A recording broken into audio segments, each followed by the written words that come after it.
Okay, सो आज next जो है कूलम्स लॉ से स्टार्ट कर रहे हैं हम। जैसे कि हमने चार्जेस के बारे में पढ़ लिया कि इलेक्ट्रोस्टैटिक में चार्जेस जो है वो दो तरह के होते हैं, पॉजिटिव और नेगेटिव। पॉजिटिव जो है जब कोई बॉडी जो है चार्ज लूज़ करेगी यानी इलेक्ट्रॉन लूज़ होगा तो वो पॉजिटिवली चार्ज बन जाएगा, जो गेन करेगा वो नेगेटिवली चार्ज।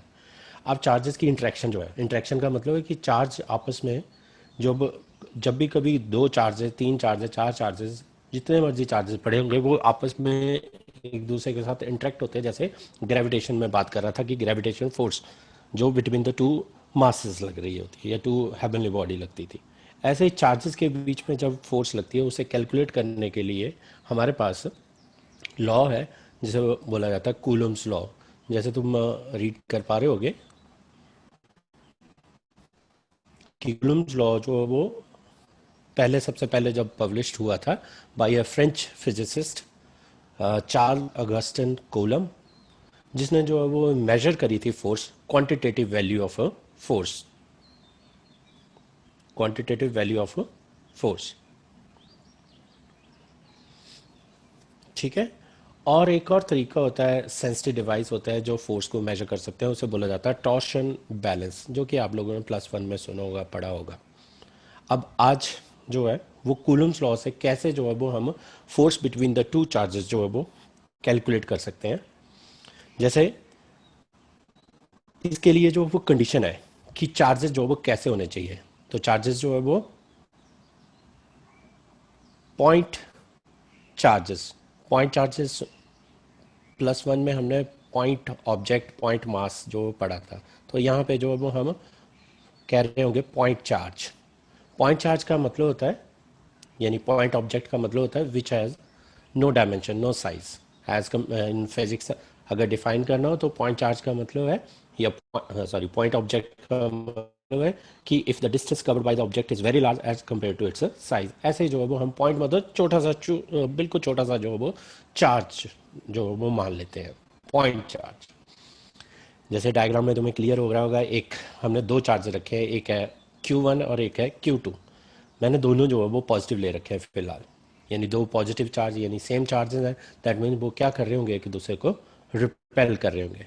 तो according to the Coulomb, the force between the two charges depends, number one, the product of the two charges, यानी कि F is directly proportional to Q1 Q2, and number two, it is inversely proportional to the square of the distance. अब जो कि ये experimentally जो है वो coulomb ने जो है वो ये फाउंड किया होगा, तो एक्सपेरिमेंट कर करके ही पता चला होगा कि पहले उसने देखा कि चार्जेस का मैग्नीट्यूड चेंज करे तो उसने देखा फोर्स बदल गई, फिर उसने जो चार्जेस के बीच के डिस्टेंस को वेरी करा होगा, फिर उसने देखा कि तब जो फोर्स है बिटवीन द चार्जेस जो है वो डिस्टेंस पे भी डिपेंड कर रही है, फिर डिस्टेंस पे कैसे डिपेंड कर रही है, डायरेक्टली है, इनडायरेक्टली है, स्क्वायर है, क्यूब है।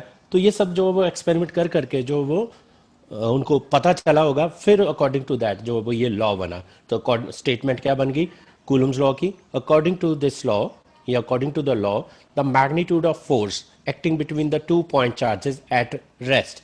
तो एक तो आ गई मेन कंडीशन, पॉइंट चार्ज होना चाहिए। दूसरा हो गया कि चार्जेस जो है वो रेस्ट पे होने चाहिए, स्टेशनरी। वैसे भी हमारा जो ये यूनिट है इलेक्ट्रोस्टैटिक, वो हम स्टडी ही चार्जेस की, पॉइंट चार्जेस की कर रहे होंगे, और चार्जेस जो है वो कैसे हैं, रेस्ट पे है।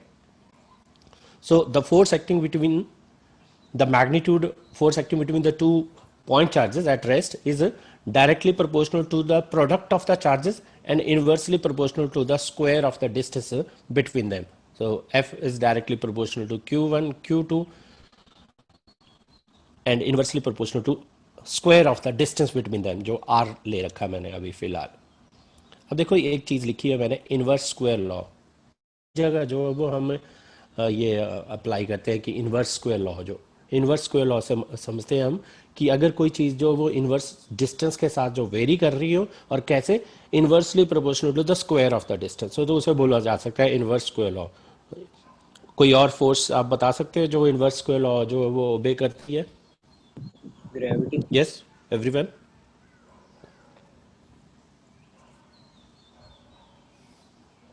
Gravity sir. Gravitational force, gravitational force. वो भी है ना, ग्रेविटेशनल फोर्स। और यहाँ पे हमारे पास F जो है वो directly proportional to Q1 Q2 upon R square, and F is equal to K, एक प्रोपोर्शनैलिटी कांस्टेंट है, इसे जो है वो कूलम्स कांस्टेंट भी बोल सकते हैं।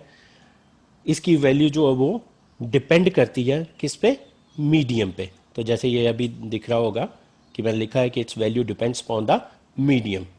और के की वैल्यू जो है वो, अगर वैक्यूम में बात कर रहे होंगे हम, वैक्यूम में इसकी वैल्यू जो है वो 9 इंटू 10⁻⁹ होती है। यानी जब दो चार्जेस वैक्यूम में पड़े होंगे, कितने डिस्टेंस पे, आर डिस्टेंस पे, उन चार्जेस की मैग्नीट्यूड वाइज हम कह रहे हैं, उनके नाम हो गए कि Q1 और Q2, और डिस्टेंस आर पे है तो फोर्स उनके बीच में इस तरीके से जो वो कैलकुलेट कर सकते हैं। और ये फोर्स के लिए जो वो फार्मूला बन गया, F इज इक्वल टू के Q1 Q2 upon R square. अब इस के की वैल्यू को हम,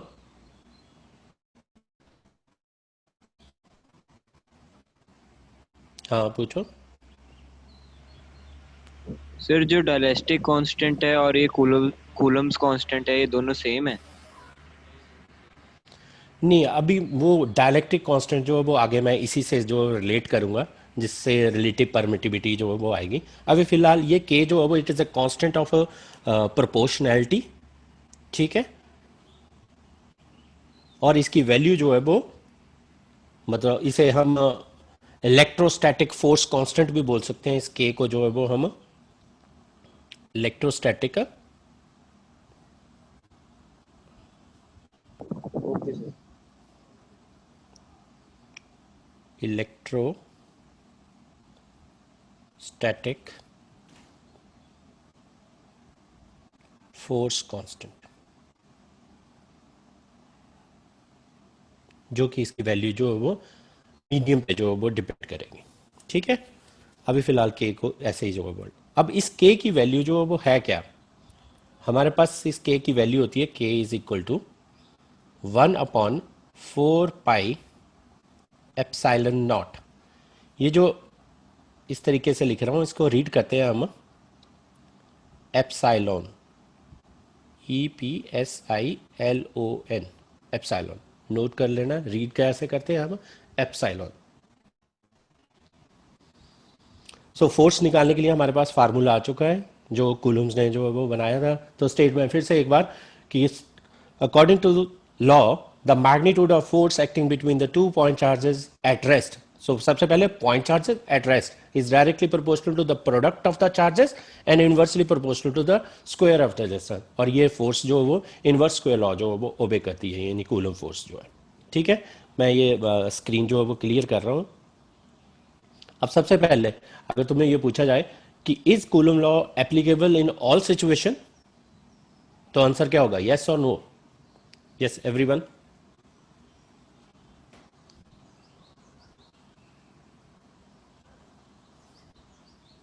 is Coulomb law applicable in all situation?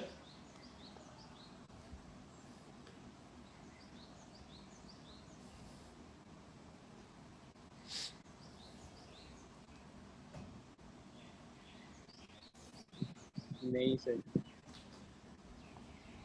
Only कब होगा, जब चार्जेस जो है वो पॉइंट होने चाहिए और साथ में क्या होने चाहिए, रेस्ट में होने चाहिए, ठीक है। नेक्स्ट, अब देखो, अगर तुम्हें बोला जाता है कि ग्राफ बनाओ फोर्स और डिस्टेंस का, तो एफ जो है वो इन्वर्सली प्रोपोर्शनल टू आर है, तो ग्राफ जो है वो कुछ ऐसा दिख रहा होता है, जो ये बना रखा है। अगर तुम्हें बोला जाता है ग्राफ बनाओ एफ और 1/r के बीच में, या 1/r² के बीच में, अगर सपोज यहाँ पे जो है वो स्क्वायर भी लिखा होता, तो ग्राफ की शेप जो है वो क्या आ जाती, पहले ये इन्वर्सली है, जब 1/r² होगा तो डायरेक्टली हो जाएगा। ये Q1 और Q2 जैसे मैंने बना रखे हैं, Q3 और Q4, यहाँ देख के जो है वो तुम्हें दो चीज़ें पता चल रही होंगी। एक, जो फोर्स है उसका मैग्नीट्यूड जो है उसका आइडिया मिल रहा होगा। दूसरा जो है वो उसका नेचर जो है वो पता चल रहा होगा।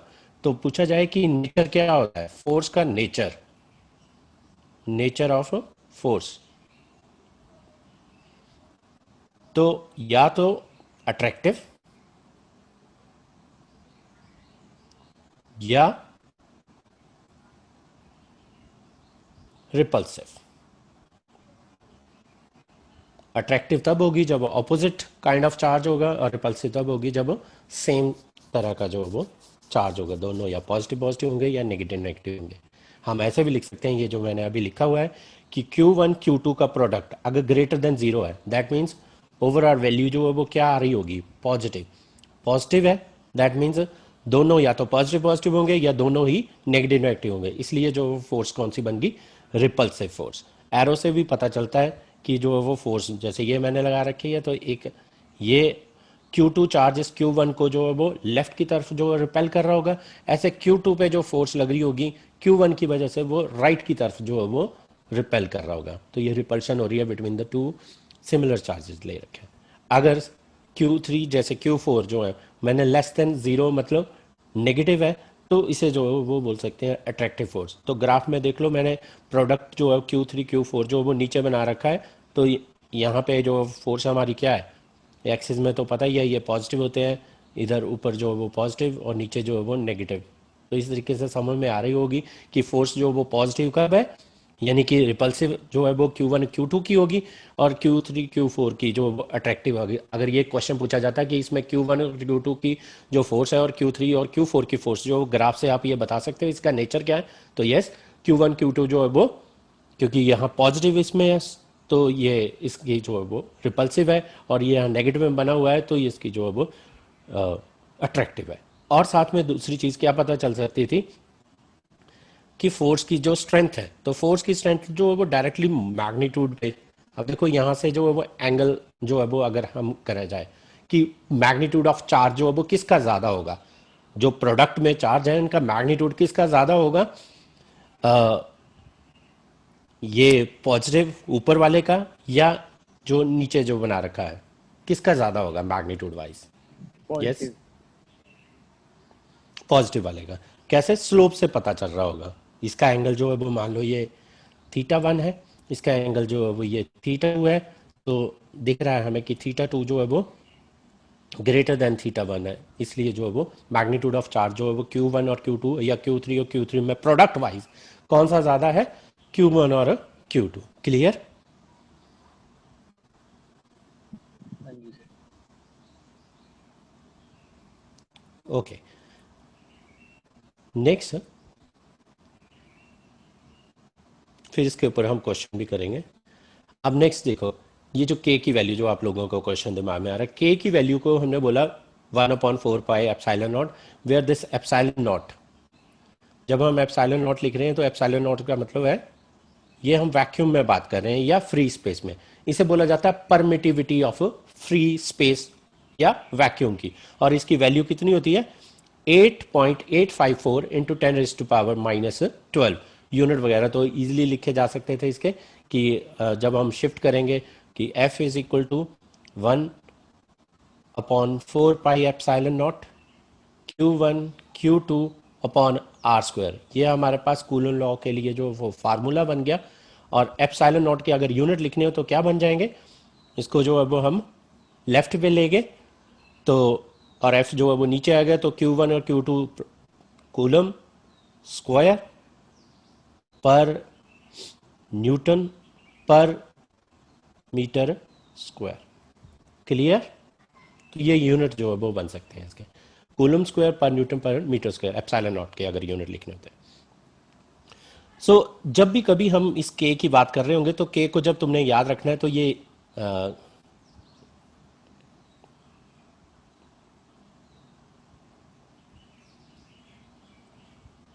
थोड़ा मैं बड़ा करके दिखाता हूँ।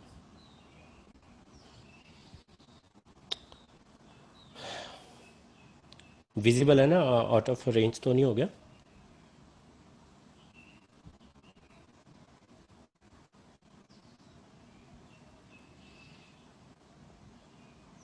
ओके, सो k की वैल्यू होती है 1/4 पाई एप्सिलॉन, और एप्सिलॉन जो है वो हम यूज कर रहे होंगे absolute permittivity. Absolute permittivity, permittivity का मतलब है कि जो मीडियम है वो कैसे जो है वो परमिट करेगा जो इंट्रैक्शन हो रही होगी बिटवीन द टू चार्जेस, मतलब वो आपस में फोर्स जो है वो लगा रहे होंगे या फील्ड क्रिएट कर रहे होंगे, उनकी इंट्रैक्शन को जो है वो किस तरीके से अलाउ करेगा, परमिट करेगा, वो ये मीडियम का की एक प्रॉपर्टी बन गई, जिसे बाद में हमने नाम दे रखा है dielectric constant. So what is dielectric constant, जो अभी क्वेश्चन था जिसमें हमने, अब देखो मैंने कैपिटल के में लिखा हुआ है या इसे एप्सिलॉन आर लिख सकते हैं।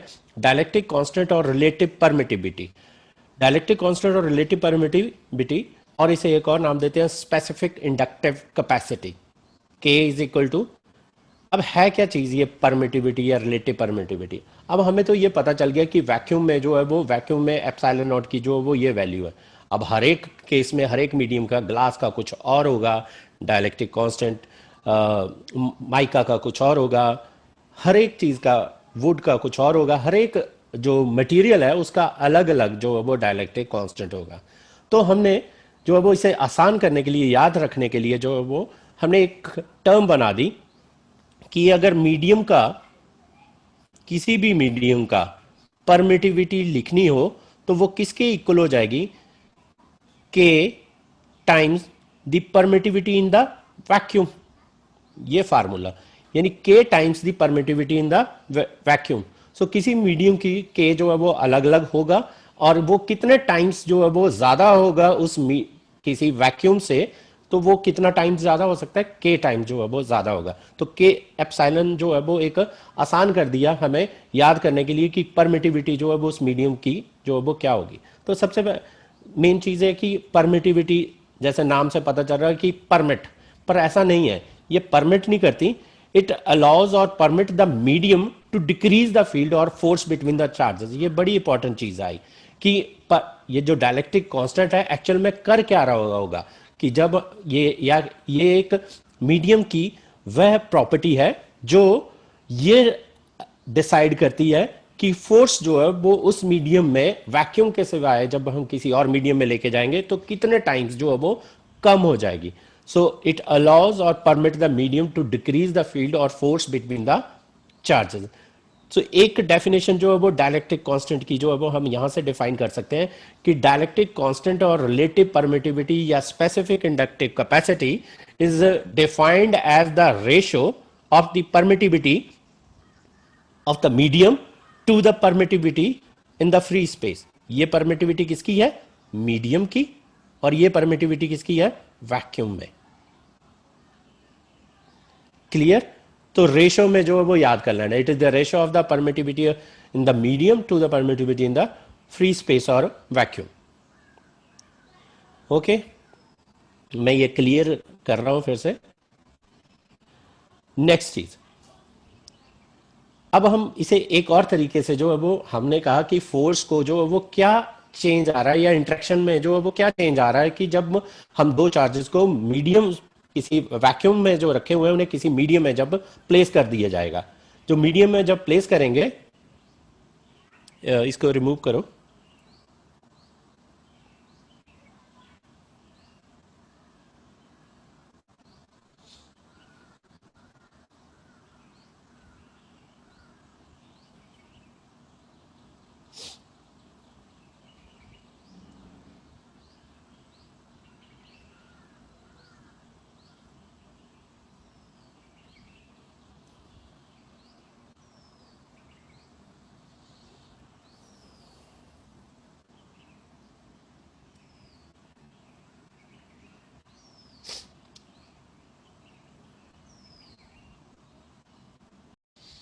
ओके।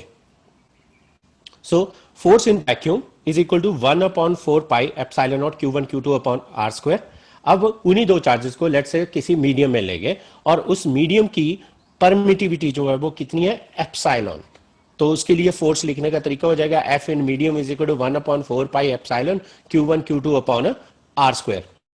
अब अगर इनको दोनों को, मतलब force in vacuum divided by force in vacuum करेंगे, sorry force in vacuum divided by force in medium करेंगे, तो ये हमारे पास आ जाएगा एप्सिलॉन अपॉन एप्सिलॉन नॉट, और जिसे हम जो वो एप्सिलॉन आर भी लिख सकते हैं, रिलेटिव परमिटिविटी।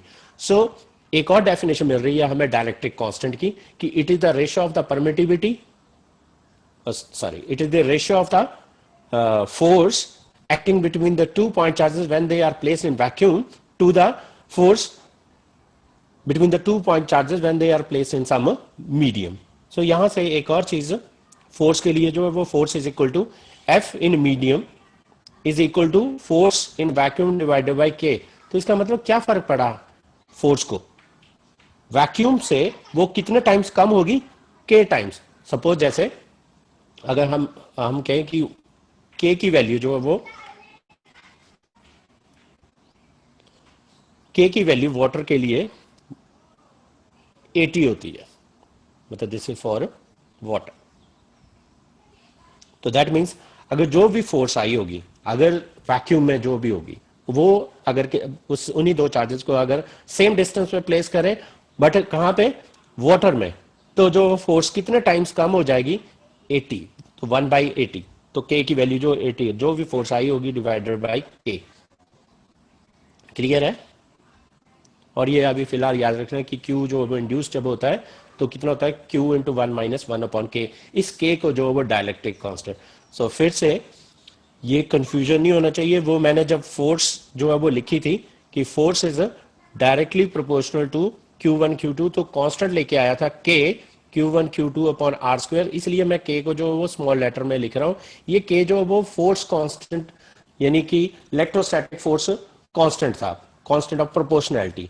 इसकी वैल्यू जो वो अलग अलग मीडियम में जो है वो होगी. बट जो ये के कैपिटल लिख रहा हूं या जिसे एप्सिलॉन आर लिखते हैं, ये कहलाता है dielectric constant or relative permittivity.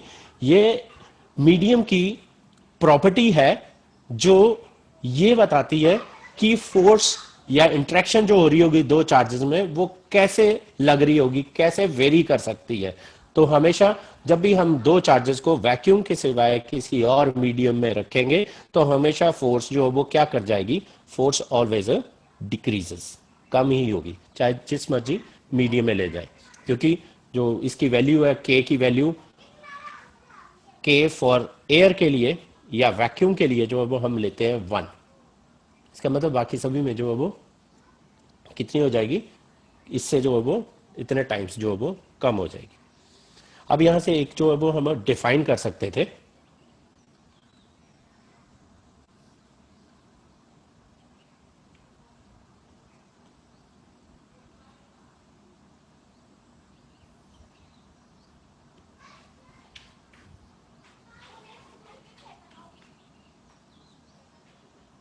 अगर तुम्हें बोला जाए कि एक कूलम को डिफाइन करो, 1 कूलम. 1 कूलम डिफाइन करने के लिए हमारे पास F is equal to 1/4 pi epsilon naught Q1 Q2 upon R square. अब मुझे Q1 लेट से मैं कहूं कि Q1 equal to Q2 equal to Q ले लूं, R की वैल्यू 1 ले लूं. यानी जो चार्जेस है वो कहां रखे हैं, वैक्यूम में at a distance of 1 metre apart. 1/4 pi epsilon naught की वैल्यू जो थी वो कितनी है, 9 इंटू 10⁹9. ओके. सो F की वैल्यू जो वो कितनी आ जाएगी, ताकि Q1 और Q2 जो है वो उनका प्रोडक्ट जो है वो इक्वल टू 1 आ जाए. तो F की वैल्यू हो जाएगी 9 इंटू 10⁹9. तो हमारे पास Q square is equal to आ जाएगा 1. So therefore Q is equal to plus minus 1 coulomb. तो यहां से एक कूलम चार्ज जो है हम डिफाइन कर सकते हैं. सो एक कूलम चार्ज जो है वो ऐसे डिफाइन किया जा सकता है, the amount of charge, 1 coulomb is that amount of charge that repels an equal and similar charge with the force of 9 into 10⁹9 Newton when they are placed at a distance of 1 meter apart in a vacuum.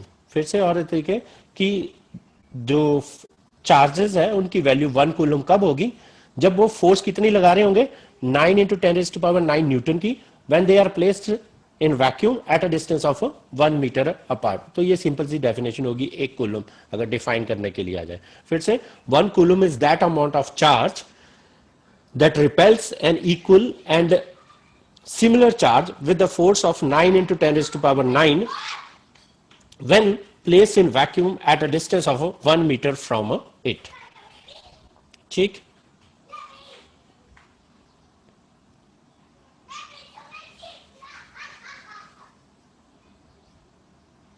Okay, आगे बढ़े.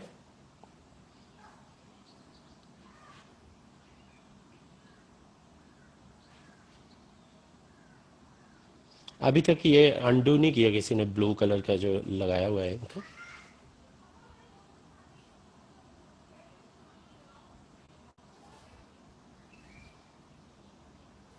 पता नहीं sir केड़ा है, maths की class में भी ऐसे ही लगा दिया था किसी ने। हाँ, तभी सर ने बंद किया था ना. हाँ जी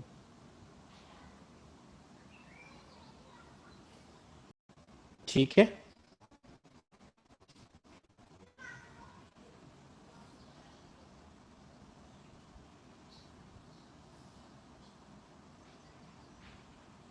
ओके, नाउ नेक्स्ट था, जैसे आप लोगों को दिख रहा होगा, प्रिंसिपल ऑफ सुपरपोजिशन.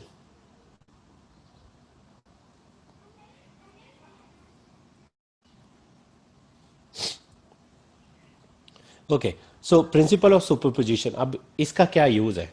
हमें ये तो पता चल गया कि अगर दो चार्जेस पड़े हों और they are separated by some distance, तो अगर हमें फोर्स कैलकुलेट करनी है तो कूलम लॉ लगा के जो वो कर सकते हैं. पर अभी तक दो चार्जेस के, अगर दो से ज्यादा हो, when number of charges are interacting with each other, तो जो है वो कैसे जो है वो कैलकुलेट कर सकते थे.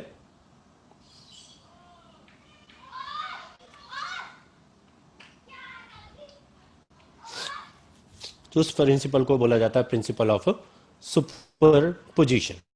Okay, so it states that the net force on a given charge equal to vector sum of all the forces due to the other charges. Meaning ये है कि जैसे डायग्राम बनी हुई है कि एक कोई चार्ज रख दिया, कोई भी चार्ज जिसके ऊपर हमने फोर्स ढूंढनी है, उसका नाम मैंने जो वो फिलहाल रखा हुआ है Q.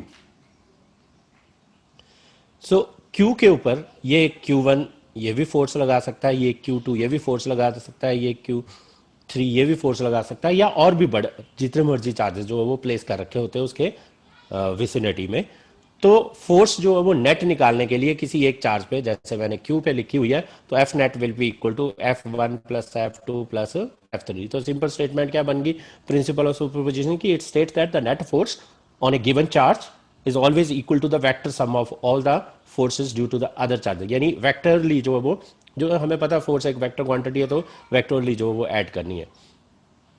एक और चीज जो है वो यहां से हमें पता चली कि जो नेट फोर्स होती है on any charge is unaffected by the presence of the other charges. ऐसा नहीं है कि ये Q3 जो है वो इंटरेक्ट कर रहा होगा Q के साथ, पर Q3 जो है वो Q2 के साथ भी इंटरेक्ट कर सकता है, और Q2 जो है वो Q1 के साथ भी कर रहा होगा इंटरेक्ट. सेम टाइम पे Q1 जो है वो Q के साथ इंटरेक्ट कर रहा है. तो दैट मीन्स ये जो फोर्सेस एक दूसरे के साथ लगा रहे होंगे वो अनइफेक्टेड रहती हैं.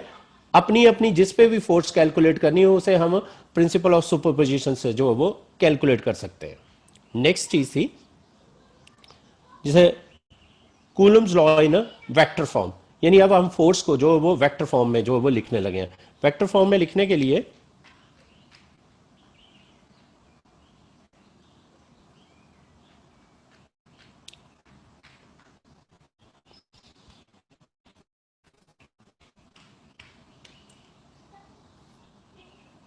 Coulomb's law in a vector form.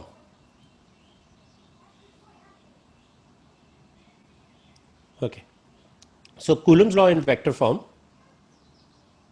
अपने तरीके से जो है वो ये एडजस्टमेंट देख लेना अगर विजिबल ना हो, कि कूलम्स लॉ को वेक्टर फॉर्म में लिखने के लिए हमने मान लिया लेट्स से कि हमारे पास दो चार्जेस है, पॉइंट चार्जेस Q1 और Q2, plus Q1 plus Q2 separated by a distance R. अब सिमिलर है तो रिपेल कर रहे होंगे एक दूसरे पे, तो मैंने लिखा कि F21 जो फोर्स है वो Q2 पे लग रही है, किसकी वजह से, Q1 की वजह से. ऐसे ही F12 जो वो फोर्स है on charge Q1 due to the Q2. अब डायरेक्शन के लिए जो है वो हमने +1 में पढ़े हुए हैं यूनिट वेक्टर, जैसे I कैप J कैप और K कैप थे, वैसे ही जो है वो यूनिट वेक्टर बना रहे हैं. यूनिट वेक्टर वो वेक्टर होता है जिसका मैग्नीट्यूड जो 1 होता है और डायरेक्शन जो है that of a given vector जो है वो लगा सकते हैं हम. किसी भी मतलब जो क्वांटिटी वेक्टर है